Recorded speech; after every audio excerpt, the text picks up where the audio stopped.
guys, so this video could not be more exciting for me to film right now. Like I can't believe that this is my life, but basically I'm going to be telling you about the reason why I went to LA, which if you follow me on my social media, you already know. But basically I was there for an event to promote the movie Insidious: The Last Key. The event was like my dream event, and we'll get into all the details about it in a second, but basically Insidious: The Last Key is available on digital right now on Amazon and iTunes. I'll have the links to that down below. And then on April 3rd, it will be released on home entertainment, so Blu-ray, DVD, and you get bonus features if you do purchase it on Blu-ray or DVD, such as deleted scenes, alternate ending, and a bunch of other bonus features. So I was actually sponsored by Sony to go to this event in LA, where I got to interview and, you know, meet the filmmakers and actors that are in the movie. And then also I participated in a paranormal investigation, my first one ever. It was so cool, which we'll get into that. I also did a Dearly Departed tour, which was a haunted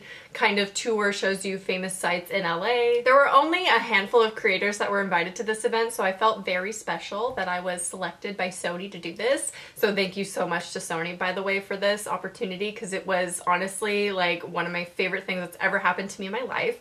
But there were other creators there, such as Morgan Adams and Lisa Schwartz. They were so nice and friendly in person, by the way. Like, obviously I knew who they were, and I was trying not to fangirl because obviously, I mean, the whole night I was trying not to, because there were just, you know, a bunch of people that I knew that did not know me. But it was so amazing to meet them, and they were so sweet. So then it came time to actually do the round table, where we got to interview the filmmakers and actors in the movie. So first up was Spencer Locke and Lynn Shay from Insidious: Last Key. They're actors in it. Obviously, Lynn Shay's been in like every Insidious movie, so we all know and love her. I could not believe how sweet they actually were, and just how, like, not that I had any doubts, but just how normal they felt, and like how personable they were in person. Actually, while filming, I think I told you, one night I think it was the like hospital scene. That night, it was a late night shoot.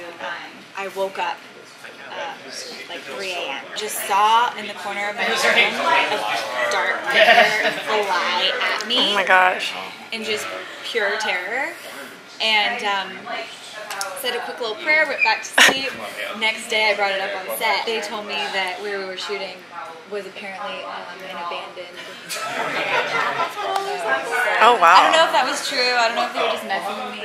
But you saw something. But I definitely saw something. I think it's a fine line between what you manifest in your own imagination and suggestibility, and also what's really out there. And so it's hard sometimes to separate the two. I'm not afraid of a lot of things. I'm grateful for that. I don't know why, because there's a lot to be afraid of. I believe in the process. I really do. I believe in energy. I think we can't destroy energy. Energy is totally real, and if you deny that, then you're in real trouble.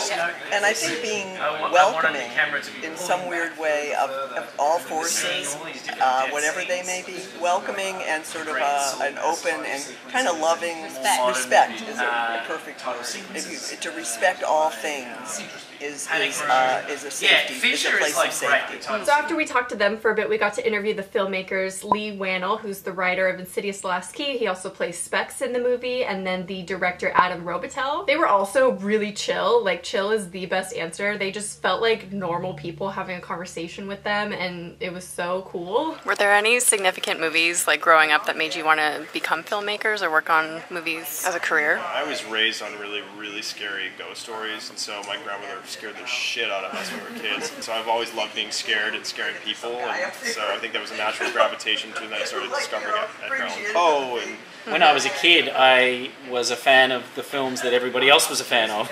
I did not deviate from the Spielberg-Lucas path. Those are the films that made me love movies. And then when I was in high school, I had this one great teacher at high school who showed the class Apocalypse Now, Taxi Driver, and I'm not sure he would be allowed to get away with that today. And he was really talking about the themes, how they were shot. So after the interviews and the roundtables and everything, we were all like going outside to get into the vans for the Dearly Departed tour, the haunted tour.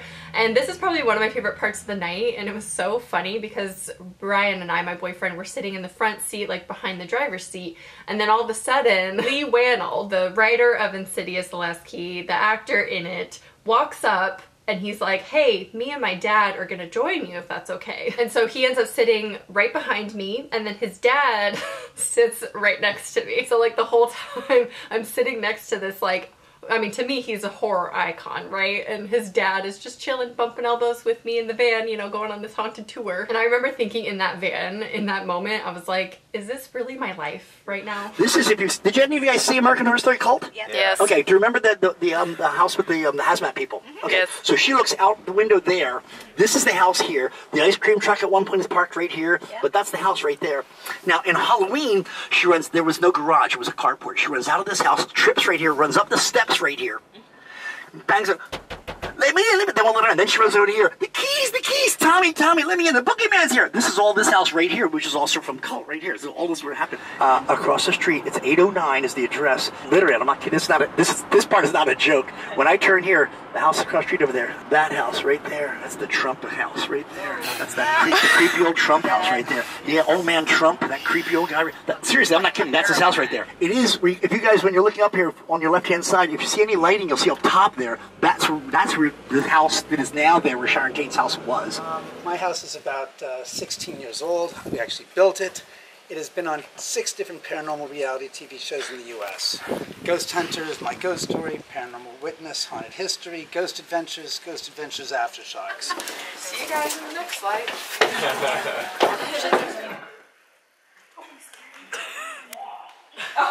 Tell them. Where's Yeah, exactly. You might feel just that step up, coming up onto this landing, you'll feel a little bit, and there's no reason, I guarantee you, there's nothing built into this house that I can tell you for a fact that cost anything more than was built into the house. I gotta stay with the group. Can't separate. I know. Or else the ghosts will get us. Oh, now I'm feeling down. Oh. By the way, if you feel any pressure in your temp layers or feel just energy at all, that's normal for this room.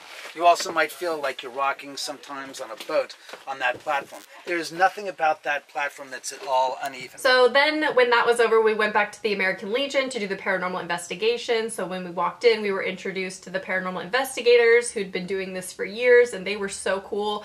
They were basically going to teach us about their technology that they use when they do investigations and let us try it out. Hi everybody, my name is Alejandro Dominguez. I am here tonight because I'm a real-life paranormal investigator. Hell yeah. There you go. We're going to give you ghost hunting gear and ghost hunting equipment to use, and we're going to let you do what we do, and hopefully, with a little bit of luck, we might capture something tonight. So if you thought the night couldn't get any better, which I didn't think it could get any better, but it does, we were split up into 2 groups, and the first room that I went into to start the paranormal investigation was actually the room and the bar where the bar scenes from The Shining were filmed.